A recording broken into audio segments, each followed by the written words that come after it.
Nós estamos de volta agora para conversar com o professor Nailor Marques Júnior para a gente falar sobre educação e mercado. Professor Nailor, muito bom dia. Bom dia. Acho que hoje é importante a gente falar sobre algo que tem a ver com sua área, com a nossa área, afinal também sou educador. Nós temos aí uma possibilidade de reforma no ensino médio. Como que você acompanhou as primeiras informações a respeito desse assunto? Eu acompanhei, como sempre, com muita alegria, porque, na verdade, é o seguinte, por que nós estamos discutindo isso hoje? Por que esse é o nosso tema e porque é o tema de todo mundo? Porque alguém teve coragem de dizer, vou colocar uma medida provisória. Assim que disseram, vou colocar uma medida provisória, criou um desespero geral. A regra, Ronaldo, é a seguinte, nosso ensino médio funciona, resposta sem titubear, não funciona. Toda vez que você avalia, os alunos, eles são péssimos. Não porque eles querem ser péssimos, porque a estrutura é péssima. A segunda pergunta seria, eu acredito que deve ser por medida provisória? Não. O Brasil inteiro sabe que não. Agora, queria abrir um parênteses aqui no medida provisória. Já toquei nesse assunto aqui uma vez. O Brasil é assim. Quando nós temos a Constituição de 88, a Constituição era para que o país fosse parlamentarista. Ocorre que, por alguma razão, algum interesse escuso, como tudo no Brasil, essa reforma, esse parlamentarismo não vingou. Então nós ficamos com um país presidencialista, com uma Constituição parlamentarista. Por exemplo, a Dilma foi vítima, ou foi tirada do poder por um impeachment, que é uma medida essencialmente parlamentarista. Né? O parlamento é que diz o que vai acontecer. No entanto, e todo mundo reclamou disso. No entanto, ninguém reclama de governar por medida provisória. Medida provisória é uma medida parlamentarista, porque permanece na Constituição. Então, no lugar de dizer, vamos reformar por medida provisória, porque todos esses políticos e esses educadores não param e dizem, vamos acabar com medida provisória. Ninguém quer, que o Brasil fique ingovernável. Então, o que acontece? O modelo do nosso Congresso é bastante complicado, né? Tudo ali funciona de maneira muito arrastada. Negociada, de um jeito esquisito. Agora, veja que coisa interessante. Estamos discutindo. Isso era o que interessava. Quanto tempo está se falando em reforma da educação? Anos. Agora nós estamos discutindo. Por quê?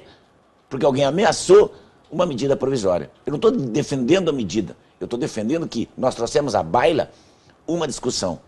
Só que eu acho que a coisa mais importante dessa medida. Essa medida tem coisas ruins e boas. O que ela tem de perfeito, de bom, de muito bom? A flexibilização. O estudo tem que ser flexível. Lembra um dia que nós falamos aqui sobre autonomia? Sim. Sobre o estudante autônomo? É isso. Deixa esse estudante escolher parte do que ele quer. Por quê? A nossa coluna é educação e mercado de trabalho. Ora, por que eu não posso redirecionar o meu estudo já para o mercado que eu já sei que vou? Alguns estudantes foram à televisão e disseram assim, muitos estudantes não sabem o que eles querem. Tá, mas muitos estudantes sabem o que eles sabem. E esses que sabem o que já querem? Por exemplo, eu já sabia o que queria desde os 14 anos. Já sabia que eu ia para a área de humanas. Ora, por que eu não pude escolher? Então, eu penalizo os estudantes que já sabem, que são uma grande fatia, em função daqueles que não sabem.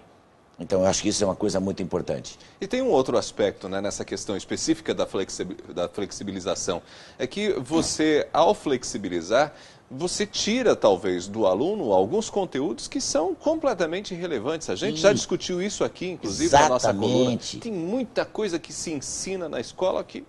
Irrelevante. Eu comentei, certa feita, que a filha de um amigo estava no 5º ano do ensino fundamental, estudando florestas geladas da Rússia. No 5º ano do ensino fundamental, talvez nosso problema comece antes. Nós temos que começar a limpar de matérias, limpar de conteúdos, já no ensino fundamental. Primeiro a gente tem que alinhar o Brasil ao OCDE, para começar por aí. Eu não sei por que o Brasil não tem uma educação alinhada com a OCDE. Os países mais desenvolvidos, que fizeram grandes revoluções, estão lá. A Organização para a Cooperação e Desenvolvimento Econômico não é para impor o capitalismo, é para impor o desenvolvimento, que é o que a gente precisa. É para ajudar no desenvolvimento.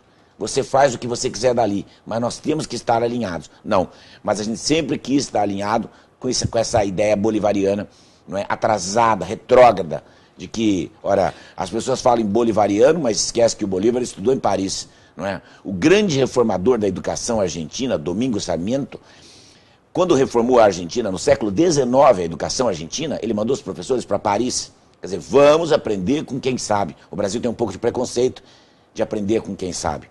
Então, por que uma criança, por qual razão uma criança deveria estudar florestas geladas da Rússia? Provavelmente ela nunca irá à Rússia. Eu tenho 53 anos, nunca fui à Rússia. E no fundo do coração não tem nenhum interesse. E olha que você já viajou o mundo. Já viajei o mundo. Até comentei um dia aqui que devia conhecer uns 40 países e alguém pediu que eu listasse. E depois eu fui listar e, na verdade, descobri que eu conheço 31, não é? E não 40. Está feito aqui a minha culpa. Não é? De qualquer maneira, é muita coisa. Só que eu não fui à Rússia. E o que me interessa saber das florestas geladas da Rússia? Eu não sei sequer como é composto o meu cerrado. Eu não sei sequer como é composta a floresta amazônica. Eu não sei o que significa tecnicamente Mata Atlântica. Por que é que eu vou fazer aquilo ali? Agora, repara que tem sempre um deputado querendo incluir história dos índios, história da África. Nessa base nova curricular, as pessoas querem tirar a história da Grécia e a história de Roma para colocar a história da África. Ora, eu não tenho nada contra a África, né? Entendo a participação dos africanos na construção da identidade nacional. Mas, por favor, a base do pensamento do Ocidente é uma base greco-romana. Eu não posso deixar de estudar o pensamento greco-romano. Entendeu? Eu não posso deixar de estudar Aristóteles, Platão, Sócrates e a base do pensamento ocidental, não é? Para poder estudar algum pensador ou alguma tribo indígena ou qualquer influência que alguma tribo indígena africana tenha tido, alguma tribo africana tenha tido. Até porque as pessoas tratam a África como se a África fosse um país. A África é um continente, nós já falamos sobre isso. Não é? Parem de tratar a África como um país. A África é um continente, assim como a Latinoamérica também não é um país. É um continente, não é? A diferença entre brasileiros, dois brasileiros, e um brasileiro e um venezuelano é monstruosa. A gente tem que entender isso um pouco, sabe? Fazer o aluno sair da escola preparado para o mundo que ele vai encontrar. Bom, a gente estava falando sobre alguns aspectos positivos desta reforma proposta para o ensino médio. O que mais que a gente poderia trazer? A divisão em grandes áreas do conhecimento. E outra coisa importante, quando ele divide em linguagem, em ciência da natureza, em ciência biológica, quando ele divide em ensino técnico, o que ele está dizendo? Algumas eu vou permanecer. Então vamos entender que flexibilizado vai estar metade. 1 ano e meio eu faço na base, ou seja, que eu tenho o que é fundamental. O outro ano e meio permito que o aluno opte por fazer uma coisa diferente. Por quê? Porque é isso que ele vai optar, que tem a ver com o mercado de trabalho. Isso é muito importante, tem a ver com aquilo que ele já está vocacionado, com aquilo que ele tem. Ora, o aluno que não sabe, aí o aluno que está perdido, para isso você cria uma orientação, não é? Para ajudar ele a escolher. Mesmo assim, como é uma escolha, se ele fizer uma escolha errada, tudo bem, ele vai pagar pela escolha errada, mas é aquele que já sabe fazer a escolha certa. Isso é que é importante. Outra coisa, português, matemática e inglês não se negocia. Isso é importante. Então o aluno pode optar até um tanto. O básico ele não pode negociar. E eu já disse aqui uma vez, os países que têm educação de ponta são países que trabalham a língua materna, muito bem trabalhada, e vamos aceitar que os nossos alunos saem semi-analfabetos da escola, né, do ensino fundamental. Eles têm que ter uma noção grande de matemática, e eu aí entenderia todo o raciocínio lógico-matemático, pensando na inteligência lógico-matemática, e inglês, porque é a segunda língua de todo mundo. Não tem como, você não pode se virar no mundo, você não pode se imaginar cosmopolita sem que você tenha uma noção boa de inglês. Então, esses aspectos são absolutamente positivos. Agora, onde me parece que está o grande medo? O grande medo está que alguns professores estão imaginando que vão ficar sem disciplinas. Por quê? Porque como são eletivas, o aluno pode ser que não escolha dele. Vou dizer de novo, dê boas aulas, meu amigo. Né? Dê boas aulas que os alunos vão te escolher, como são nas grandes universidades americanas, não é? Como é na Alemanha, dê boas aulas, você vai ter alunos. Se você é um professor chato, se você é um professor ruim, se você é desatualizado, eu desejo que você fique sem aula.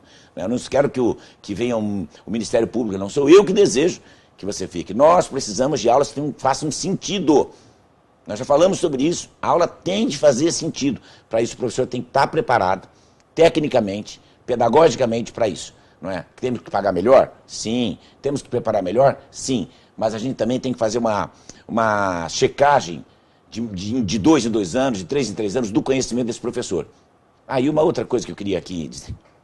Vamos trazer professores que tenham reconhecido saber. Claro, há pessoas que têm reconhecido saber que não são formados nessa área. Mas parece que a gente voltou para a Idade Média e trouxe as corporações de ofício de novo. Não é? Se o mestre da corporação de ofício disser que eu posso, eu posso. Eu conheço grandes professores de língua portuguesa, pessoas que conhecem muito língua portuguesa, que conhecem muito matemática, e o sujeito é engenheiro. Ele tecnicamente não pode dar aula de matemática, porque ele é engenheiro. Mas se você for discutir matemática com ele, ou física, ou química, ele sabe muito mais do que alguém formado naquela área. Então, se você é bom, meu amigo, não tenha medo. A aula para você vai ter. Nailor, eu acho que esse é um assunto que vale a pena a gente voltar a ele, discutir em outro momento, quem sabe na próxima semana. Por que não? Já fica o convite para você. Obrigado. Esse é o professor Nailor Marques Júnior, conversou com a gente um pouco sobre a reforma do ensino médio.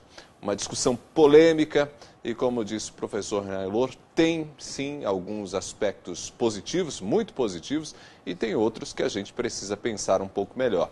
E como disse o professor Nailor também, talvez o grande valor dessa medida provisória é justamente colocar na pauta do dia a discussão sobre o ensino médio.